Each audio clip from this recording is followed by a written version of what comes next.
YouTube monetization, আমরা আমাদের অ্যাকাউন্টটা যখন মনিটাইজেশনের জন্য আবেদন করি তখন দেখা যায় আমাদের 2-3 দিনের ভিতরে মনিটাইজেশন হওয়ার কথা, কিন্তু এখানে দেখাচ্ছে আমরা পুনরায় আবারও ট্রাই করতে বলতেছে, আমাদের মনিটাইজেশনটা এনাবল হতেছে না।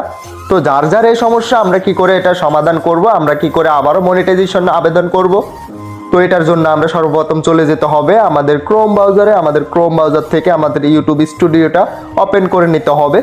আমরা সেম ভাবে আমাদের ক্রোম ব্রাউজার থেকে আমাদের চ্যানেলটা ওপেন করে নেব। পরবর্তীতে আমরা দ্বিতীয়বারের জন্য আপিল করব আমাদের, যাতে করে আমাদের অ্যাকাউন্টটাতে মনিটাইজেশন এনাবল করে দেয়। তো এটার জন্য আমরা ক্রোম ব্রাউজারে আমাদের চ্যানেলটা ওপেন করে নিতে হবে। তো আমি এটা ওপেন করে নিলাম, এখানে পেজটা আমি ক্লোজ করে দিলাম। তো এখান থেকে আমরা চলে যেতে হবে মনিটাইজেশন অপশনে। এখান থেকে আমরা মনিটাইজেশন অপশন পেয়ে যাব, এর পাশে আছে মনিটাইজেশনে চলে আসবো আমরা। তো মনিটাইজেশন অপশনে